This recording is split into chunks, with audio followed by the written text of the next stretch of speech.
You are listening to Unscripted Moments, a podcast about propaganda. On this episode, I am chatting with Uli Sailor, formerly of the band D Sailors, and now currently performing under his name and performing on piano. Uli came to my attention due to his fantastic cover of Propaganda's Anti-Manifesto, and then I dove into his discography of piano covers and his records with D Sailors. I had a blast chatting with Uli, and you can find him on Instagram and Twitter at Uli Sailor. So let's hear his rendition of Anti-Manifesto, followed by our conversation. Enjoy.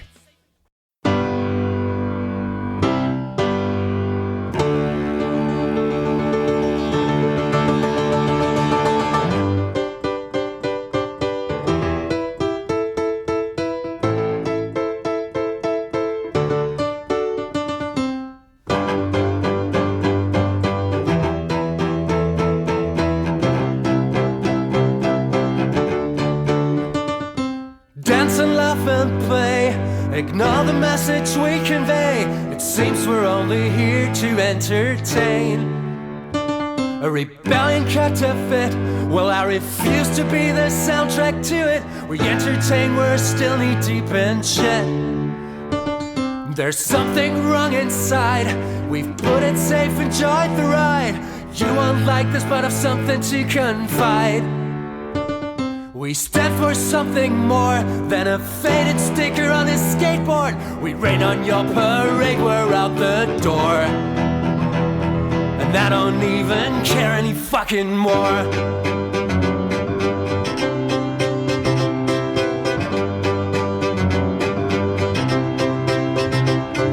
Witness despair in accomplice. Witness despair, lethargic, unconscious, no brows furred in questions, complacent, complete in their tasks.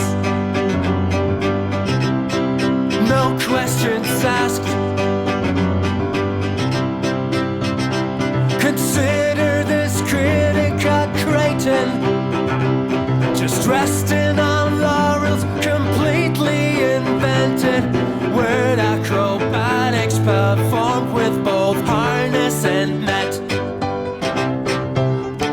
And I'm so full of shit.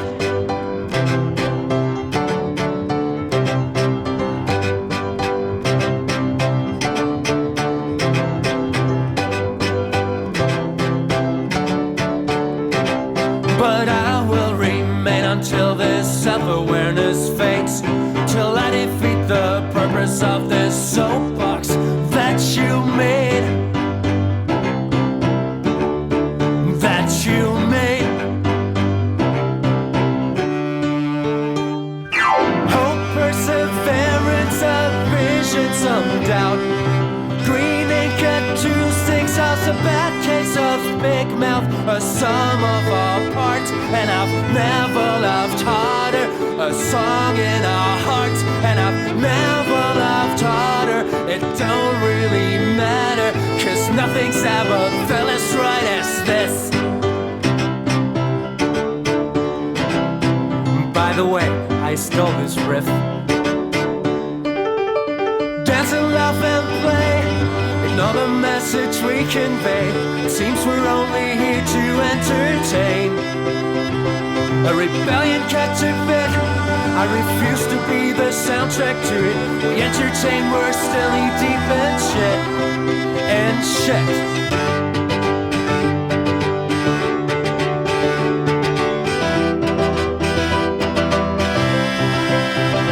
Sight.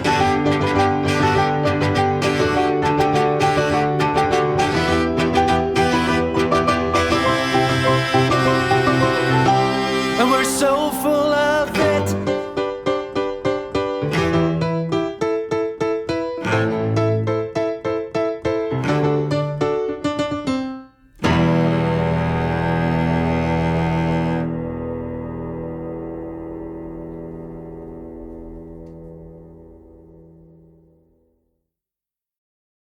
Uli Sailor, welcome to Unscripted Moments, a podcast about propaganda.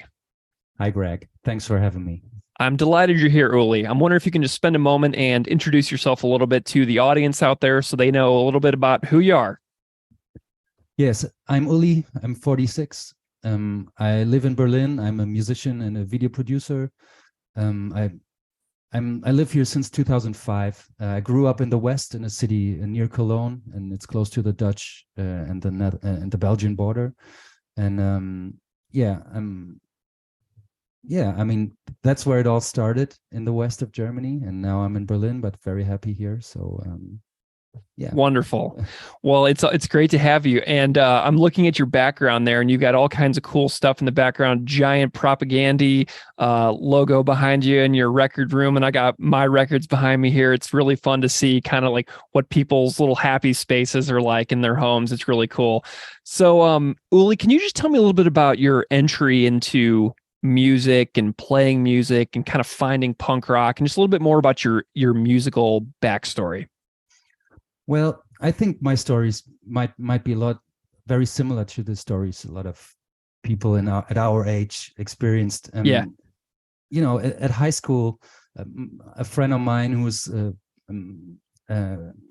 skateboarding, he handed me over a CD of Bad Religion Suffer, and that kind of changed everything in my musical life. Before that, I was listening, I think, to Guns N' Roses, Iron Maiden, Vanilla Ice, and MC Hammer. You know, I think that was kind of the range.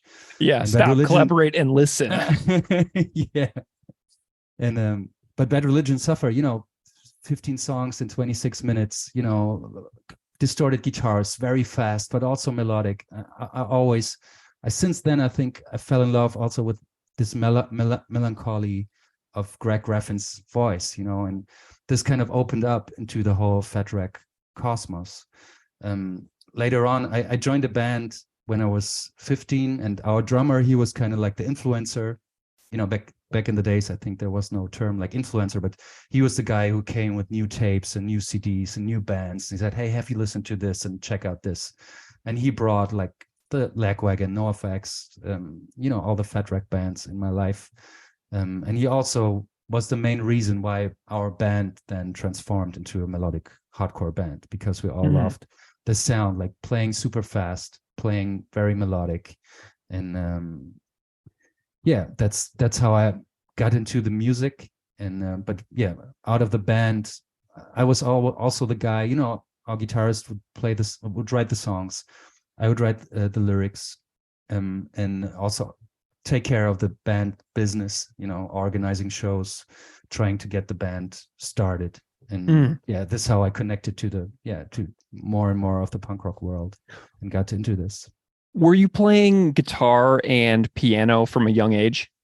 No, I started to play piano when I was 6. My mom, she was like an elementary school teacher, and she sent me to have piano lessons. So this is where I started. Guitar, actually, I wanted to play guitar when when I got into punk rock, because being a piano player in the 90s wasn't that kind of cool. I mean, Fate No More had some synthesizers or keyboards, but I think that was about it. I wanted to play guitar.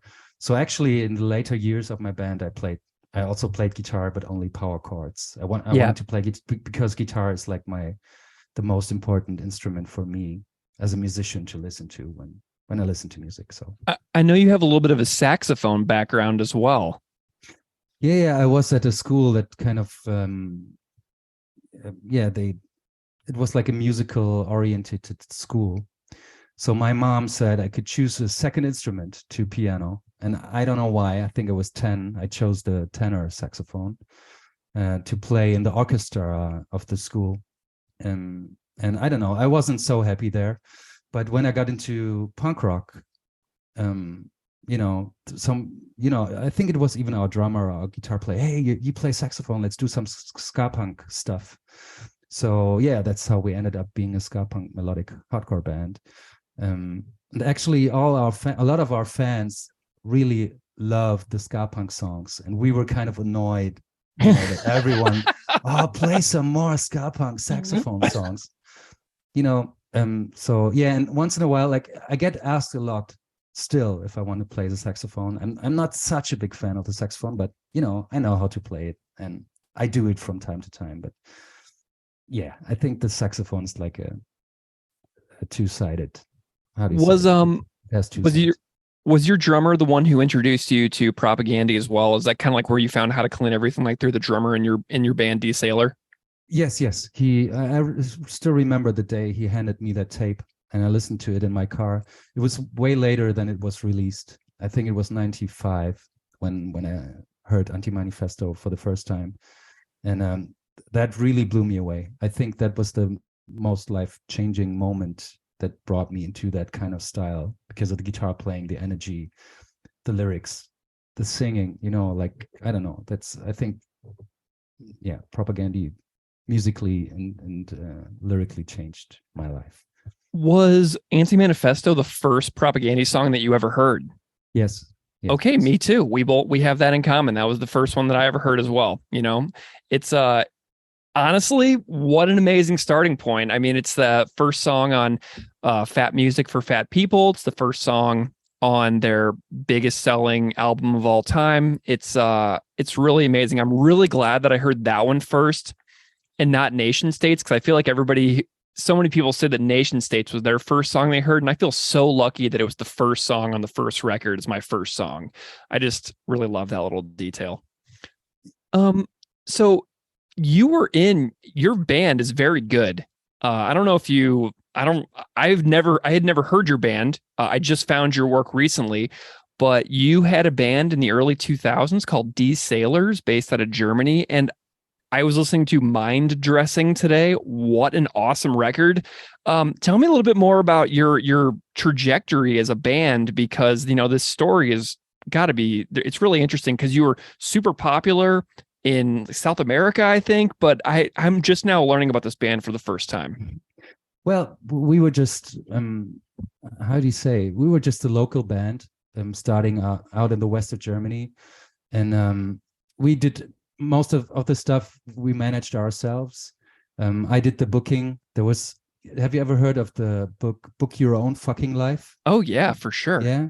There was a German version of this one. It was called Buch dein eigenes beficktes Leben. That's like the translation of Book Your Own Fucking Life. And, I would call from my parents' house. I would call the clubs and try to get shows, or we would invite other bands to play at our youth center, and they would invite us over. And we kind of started this whole thing with this DIY spirit, let's help each other and try to get, try to get ahead. Yeah. And the more we got into that melodic hardcore thing, of course, we would have loved to, I don't know, be booked to go on tour with NoFX, with Lagwagon, with Propaganda. Mm-hmm. I think we were kind of a couple of years too late. Like, our debut album was released in 98. That was the album before Mind Dressing. Mm-hmm. Mind Dressing came out in 2000. It kind of took off a little bit. We were supporting some bands. We were playing with Randy, with Satanic Surfers, with Mighty Mighty Boss Tones. Then we toured with Terrorgruppe. Terrorgruppe is a German band that was on Destiny Tour Booking, Mm-hmm. that is booking all the bands in Europe. But I don't know. We were a couple of years too late, but still had some following in our hometown. In the west of Germany, we had a crowd, but we didn't make the next step. I don't know why. We tried everything, but we had a great time. I think we played 400 shows. What was it about? What was it about Brazil? I know that Brazil, had a lot of success. Yeah, Brazil was amazing, and I think when we made it to Brazil, that was, I made my peace with becoming a rock star. Sure. Actually, it was the same way. We were on a small label called Vitaminepillen Records. They mostly released German punk bands, but they had a couple of English singing ones. And we would do our thing. Let's invite some band over, and they invite us. And we found a band from Brazil called Nitro Minds, and they wanted to come on tour to Europe. And we say, hey, let's make a split record.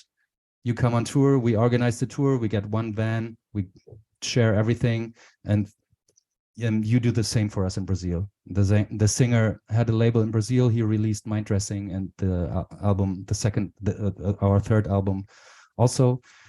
And when we came to Brazil, it was like a blast. It really, like, I don't know why, but I think there were not so many Fat Wreck bands touring Brazil, and we had we also were lucky because Nitro Minds were kind of popular in Brazil. So we came over and we were like, I don't know, they really freaked out. The shows were crazy. And still today, people are writing, like, when are you coming back to Brazil? And, you know, because we were playing, we were practicing a lot. We were touring a lot. We were really serious about it. And I had the feeling when we came to Brazil, people were finally honoring it. You know, all the things we did. And like you said, I haven't listened to the albums in a while, or once in a while I listen to them and I think, hey, they're really nice produced and it's nice songs. And I don't know, it's a piece of punk rock history, at least for myself, you know. For sure. And I mean, those records are available. I plugged it right into my Apple Music here at my house today, and boom, they all pop right up. Did you self-release all those? Did I what? Did you put those records out onto the streaming services? Okay, I was wondering because your name pops up as kind of like in the record label spot on Apple Music for my my American iTunes store here. So I'm glad that you put those out, because it's important for things to be available, because you never know who's going to find it. That's true. And in these times, if you're not on Spotify, you know, you'll be forgotten. Yeah, I think. And since I'm, you know, still in bands, still a musician, and I know how to do this, I thought, hey, I want to put up the most important things. It's not everything on there. Like 1 or 2 EPs are missing, but I'm still working on getting these online. And I also found a label that was releasing the third album on vinyl. And we're working on that. Mind Dressing will be also re-released on vinyl in fall. Okay, that rocks. That's great news. So I will keep in touch with that, because as you can see behind me, I'm a record guy, so I'll see what I can do about tracking down a copy of that in the coming months. You know, another thing that's really interesting about your bio is that you used to work at Lookout Records in California, and the label doesn't exist anymore. But I mean, obviously, it's so huge for, you know, originally signing Green Day, the Mr. T Experience, and all these amazing bands that were so popular for so many years. Operation Ivy, for goodness sake, they released a Rancid EP. Tell me a little bit about your time working for Lookout, because that is just so cool. Yeah, the whole buildup was in the 90s, or let's say it the other way. My parents said, hey, don't become a musician, get a real job. You have to study. And they said, you don't have to work, you know, like, you know, I didn't have to work at a bar, or, you know, I didn't have to make some money for my rent. My parents were paying for this. So I did some internships, you know, so I worked for a local fanzine here in Germany. Then I worked for Cargo Records. It's a indie records distributor. Yeah, they were Dude Ranch by Blink-182, right? Yeah. Or maybe that was Cargo in the UK. There's a Cargo UK, and there's some connection. Yeah. And they were just, I wanted to go to Fat Records and make an internship there. So I wrote them an email, and then 6 months later, they were writing, hey, Uli, sorry, it's not possible. Yeah. And then I was at Cargo Records and talking to the boss and said, hey, I would love to go to California to work there. And they asked Lookout Records that they have an intern here and he wants to go to California if it's possible. And they said yes. Oh, cool. And yeah, we kind of made it possible. And for 8 months, I was interning at Lookout, living in Oakland, in Emeryville. It's like a small city between Oakland and Berkeley, and worked there for 8 months. And it was amazing. I was close to Gilman, saw so many shows there. To be at Lookout. I was there when they switched distribution from Mordam to another distribution company. I forgot, but I could take the vinyls. I got the returns, and every vinyl that had like a little knick, a little dangle, that was not be able to sell anymore, I could keep a copy. So Nice. I think I brought 100 Lookout LPs back from the US. Amazing. And What still are have your them behind. what are your favorite Lookout bands? Well, I have to be honest that Lookout was not so much on my radar Yeah. when I went there. And being in the East Bay, I saw how big this sound is, And I have to say, like, Avail, really, like, the Over Oh, the yeah. Gems blew my mind. Of course, Operation Ivy, the first 2 Green Day albums are amazing. But also the Queers, Screeching Weasel, it's so much like, it's like all this Ramones style punk rock that's not so popular in Germany. The Ramones, of course, are popular, but I think this whole pop punk thing that is typical for the East Bay, that's not so big here. I got into that scene, and I saw so many nice shows there, really, house shows. I don't know.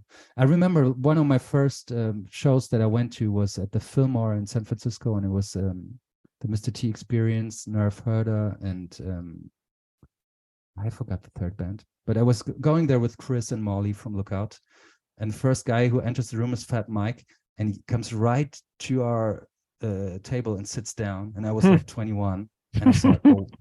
And I was there, I couldn't speak for a couple of minutes. That's like the really guy. my biggest fan. It's like the guy, Yeah. You're sitting there, and I'm sitting there, Yeah, that was really crazy. But I love it. Did you ever get to see Propaganda at all during your time in the States or in Germany or anything? Yeah, I was thinking about how many times I saw Propaganda because because of your podcast. Yeah. And I saw them 3 times. I saw them 1996 in Germany during the Let's Talk Morocco. Oh, cool. Tour. It was a really small venue, 130 capacity, and it was amazing. It was really, I don't know, I was 18 or 19. It was burning, amazing, crazy, nice, incredible. Was it John K. Samson lineup?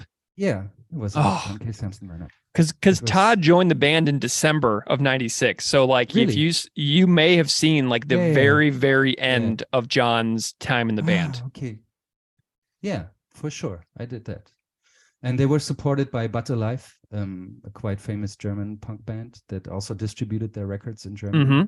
BA Records. I've got a couple of their things over here because they were involved with G7 as well. Yeah. And I've got an I Spy But Alive split 7-inch too. Yeah. The second time I saw them was in the US in 2001 in Houston at a club called Fitzgerald's. Mm-hmm. And it was also an amazing lineup. It was two locations, a smaller one downstairs. The lineup was Small Brown Bike, Leatherface, and Hot Water Music. And love upstairs Small Brown Bike too. Yeah, they were on Lookout as well. Yeah. By the way, with one album. And upstairs it was J Church, Fabulous Disaster, Avail, and Propaganda. And really one of the best shows in my life I've ever That seen. was one show? Yeah. Downstairs and upstairs. Yeah. Could people go back and forth between the two shows? Of course. That's like a mini festival too. I mean, that's amazing. A couple stages with incredible bands. I loved Small Brown Bike. Dead Reckoning is one of my favorite records. And then the Riverbed, I think, was their Lookout Records LP.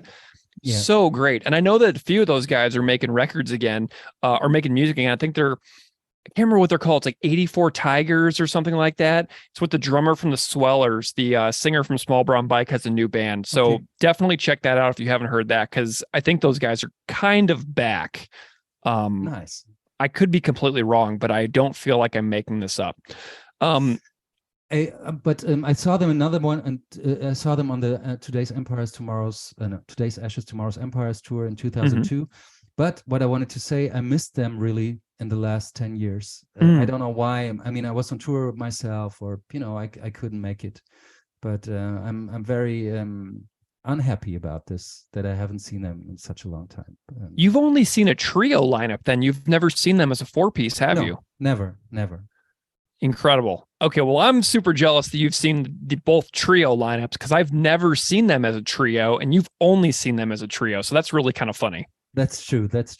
And but let's see. I mean, I hope they will be around for a while, and come back so I can see them. But I remember last time they were playing in Wiesbaden, which is like 6.5 hours drive, or I don't Far. know. Sometimes life comes in between this. But I saw them on YouTube. Amazing. At Yeah, least. I watch YouTube shows so many times, it's ridiculous. Well, Uli, I found your work just recently. So you've been kicking around for decades at this point, and I'm just now finding your stuff like a brand new listener the last 2 or 3 weeks, I guess. I found your YouTube covers videos that you do. And from there, I found your EPs that you've done that are on Apple Music and streaming and stuff. And you've done Bad Religion, Millencolin, No Effects, Propaganda, Lagwagon. And you also did a volume 2 in German of covers EP. Tell me a little bit about the piano EPs, covers EPs that you have been putting together the last couple of years. Yeah, after playing like 20, 25 years in bands, there was a point, it was right before Corona, that most of the bands were disbanding, and or it was just too complicated to get together. My last band, I had an indie band after D-Sailors. I had an indie band called Tusk. And, at that point, our guitar player was living in Hamburg. Our drummer was living in Frankfurt. Like just to get the band together would cost like, I don't know, for train tickets, for accommodation. It was just like so much organizational stuff that I thought, how could I play a concert only by myself? Not to have to organize anything, just to go and play somewhere. And of course, I had in mind the guys that just take their acoustic guitar and play somewhere, but I'm not a guitar player. So I thought, okay, the only instrument I can play is the piano. And then the click moment was, hey, and I'm also the singer. So I don't need the band. And that was the initial idea. And then when I thought about playing a show, I thought, it's so hard to have a set that's really nice with your own songs. Writing a whole set for a concert with my own songs. Yeah, it's just a big challenge. Yeah. So yeah, then I was at first it was like in German we say it's a Schnapsidee. Schnapps is liquor. It's a liquor idea, something you have when you're in the bar and drinking and have like crazy idea. So I said, I love that saying. I will play piano concerts. And then I was thinking a little bit more about it. And then I came up with the idea, hey, let's do some covers. But I don't know if you remember the time when covers were kind of a little of a taboo. I remember when we started with D-Sailors, we would also cover No Effects and Bad Religion and even Cypress Hill or, just stuff. But I think there was a time when bands started to cover Britney Spears. Or I even remember 2004, I saw Green Day on the American Idiot Tour, and they were covering We Are the Champions at the end from Queen. Or, I thought it's like just too cheap just to cover. So I thought, okay, I will cover songs on the piano, but I will make it very hard for me. It just can't be any songs. I just want to cover the best of the 80s, 90s, and today. So I came up with the concept. I only want to cover the first song of the album I heard the band the first time. Very cool concept. I love that. I was going to ask why Anti-Manifesto. That makes so much sense. Yeah, and it's Anti-Manifesto from Propaganda. It's Island of Shame from Lagwagon. It's You Are the Government from Suffer from Bad Religion. It's Bouillon from Millencolin, the second album from Life on a Plate. And it's Linoleum from NoFX. Okay, I have to admit, it's a little cheat. Actually, the first song was sold out from White Trash. But Linoleum is the bigger hit, Yeah. I talked to a friend, he said, hey, take Linoleum. And but having in mind, I want to play a show, it was the right choice, to include some songs that the people really love and like. And for me to play Linoleum at these shows, I've played 20 concerts now. I started to release this. It's not, I don't know, it's really evolving. I didn't expect that when I came up with that idea. But Linoleum is really one key song of this whole project. It really touches the people, and you play it, and I don't know, it's great that it came that way. And California punk is the one side of my musical socialization. Yeah. But we toured here with a lot of German punk bands. So I thought, hey, the EP2, I'd like to sing some German songs. That most of the bands are friends of mine, and I'm very close related to them. So it was, I wanted to play some German songs as well. And now both EPs will also be released on an LP. Side A will be the California punk side, and the side B will be with the German song. So it's perfect. Actually, when I had the idea, I didn't know that it comes out so perfectly. And this is me. Yeah? So this is. Your Anti-Manifesto cover is very, very good. I love it. I've listened to it many times. My girlfriend was listening to it earlier. She's like, wow, I am really appreciating Propaganda in kind of a new way. And so that is something that, like, I just wanted to give you a compliment about how well you did. Let's talk about the original version really quick. What do you love about Propaganda's original version, Anti-Manifesto, that kind of just stands out to you as a song itself?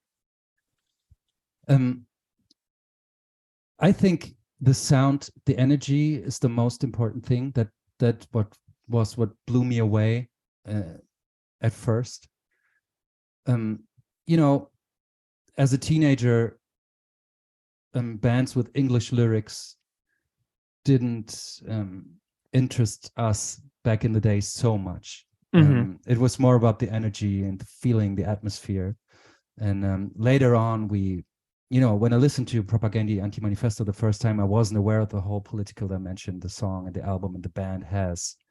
But the energy, the guitar sound, being a trio, I didn't know they were a trio, but just three guys playing so hard, so energetic, but so perfectly. I think this band, like, it symbolizes for me so many things that I love about punk rock, and it's also that they play so well.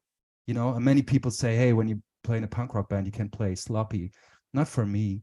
I think when you're in a punk rock band, to play your instruments well, to have that kind of message, to be on point, it belongs together.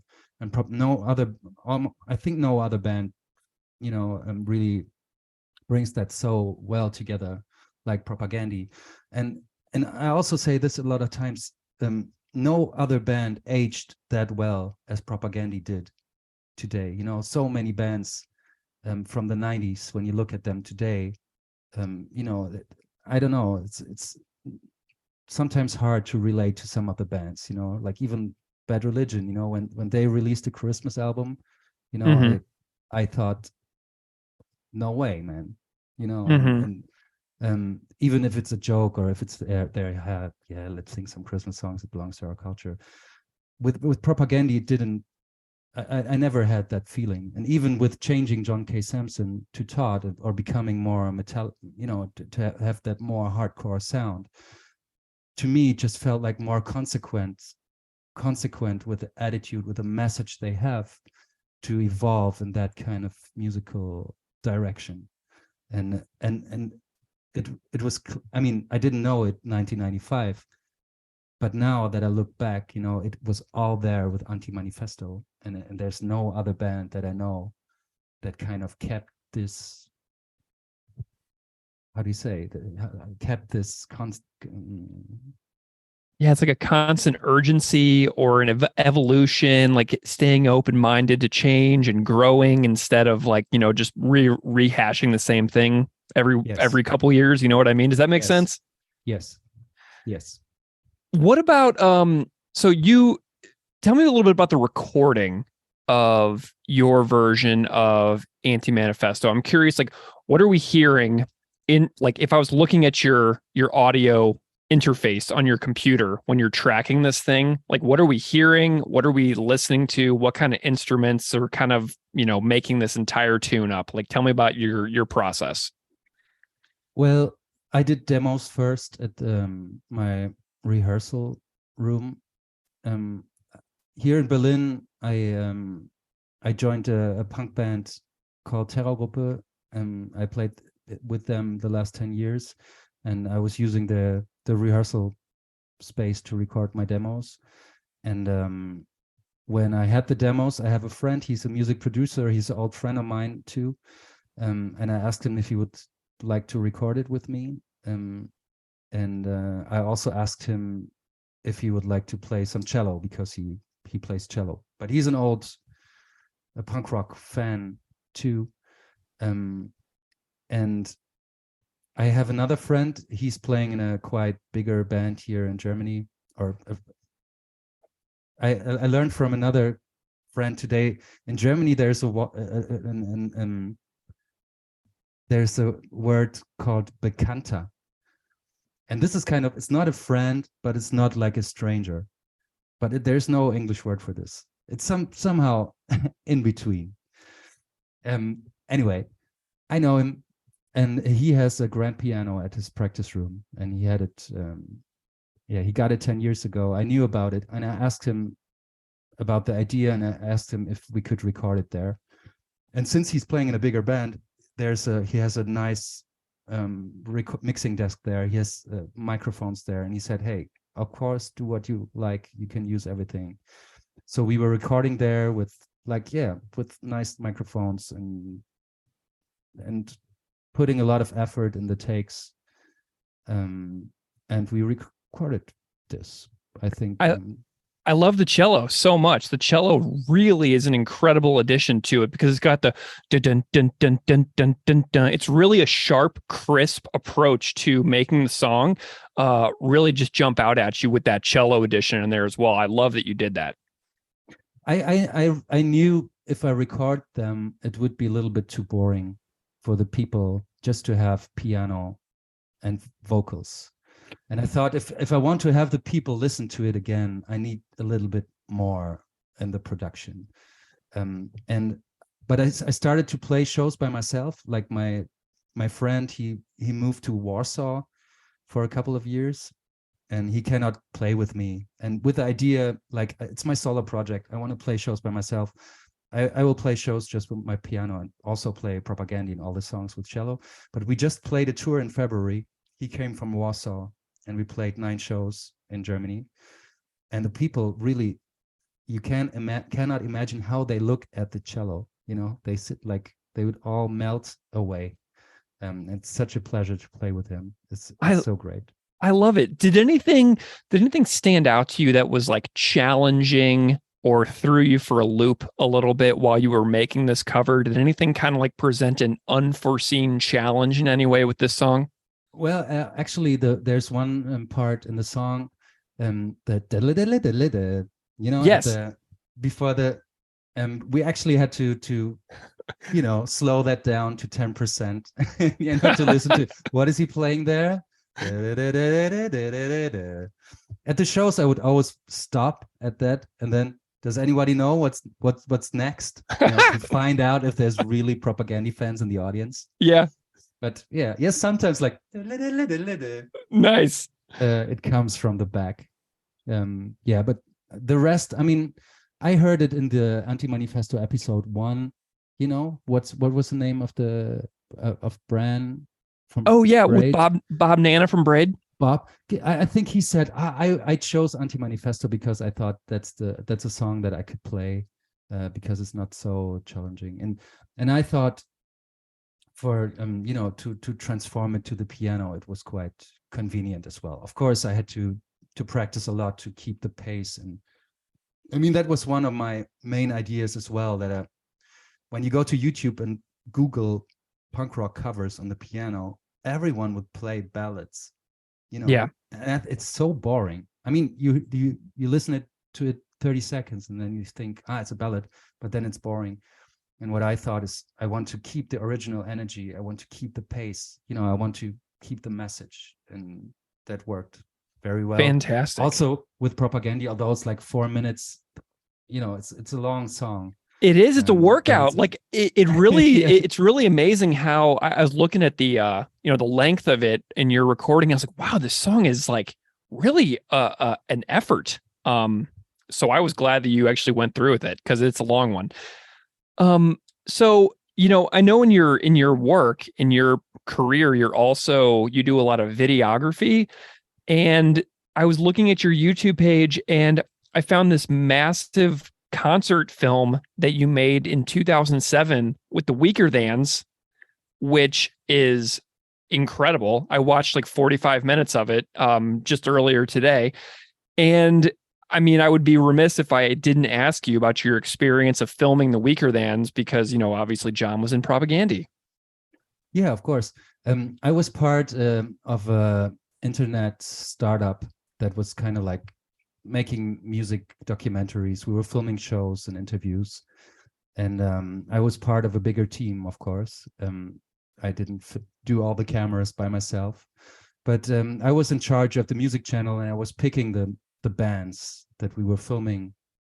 So when the possibility came up to film a Weaker Thans concert, of course, I took that chance. I don't know, I can't really recall, I didn't have any personal interaction with the band. We were just there, we were the filming crew. So I don't have so much memories about this, but the show was amazing and it was such a great tour. They were in a great shape. I think 2007 was a great year for a Weaker Thans show because this kind of sums up, their whole work, their whole legacy, I'd say. For sure. And I was amazed at the quality of it as well. So I presume it's a soundboard recording, but I think there's also like 4 cameras going here on this recording. Yeah, I think it was 4 or 5. And we also had moving cameras. So, not just like, I don't know, I think GoPros weren't there at that time, but, having 4 or 5 cameras. But actually, like video technical wise, that was right before the switch, when the Canon digital reflex cameras came out. This was full HD, but it was very progressive to film that on full HD. So yeah, but the whole channel, the company I worked for, they didn't make it. So and then they went offline in 2009. I found the concert on my hard drive, so I uploaded it. I hope it will stay there. I don't know. I just love that you did that, by the way. You got to save it. Yeah. You got to save it. It's so good. I'm definitely I've shared it before and I will share it again. Were you one of the cameras in the pit recording? Were you filming up at John? No. Where were you? I was on the right side. I was standing, how do you say? I was standing in the crowd on the right. Okay. Okay, cool. Camera. Nice. Very good. I love it. Well, Uli, I'm delighted to have found your work and chatting about these 2 covers EPs. They're both excellent. I listened to the German one as well, and I'm loving that you're going to be able to put that out as a vinyl LP. Are you planning more? What does the future hold for you with this project? Yeah, actually, my first idea was to play shows, but now I'm working on my first debut album. Cool. I'm writing songs for an album which will have German lyrics. Yeah. Because I'm touring here, and I don't know. I think at the moment it makes more sense. I've playing in bands with English lyrics my whole life, so I want to try it out. But there's one dream I have, or one crazy idea. Do you know Joey Cape's 7 Days a Week record label? Yeah, I yeah. thought maybe one day I should contact Joey and ask him if he wants to make a punk rock piano album with me, and then I'll do an English piano album. I mean, obviously, I think that you should definitely do that. I mean, what a dream that would be, Amazing. Yeah. Yep. But I don't know if it works. It's just a crazy idea, but it's so many opportunities coming up. There are so many ideas evolving around this punk rock piano idea, with playing shows, with recording stuff, with doing things. I can't do it all in 1 year. So I will play more shows. I will record my debut album, and then let's see where it takes me. Well, Uli, where can people find you if they want to get in touch or follow along with what you're doing? Well, when you look for the punk rock piano on Facebook or Instagram, you can find it, or punkrockpiano.com. is my website. So, and there you can find all the contacts, and you can write me or leave a message. I'm happy for everything that comes along. Well, Uli, it has been a real pleasure chatting with you about Anti-Manifesto, your covers EP, working at Lookout, going on tour, making piano punk rock records. It's a fantastic conversation. I'm really grateful that you were willing to spend some time with me today and hang out and nerd out about Propaganda a little bit. Yeah, thank you, Greg, and keep up the good work. I will follow you too. Witness despair and accomplice. Witness despair, lethargic, unconscious, no brows bowed in question, complacent, completing their tasks. No questions asked. Consider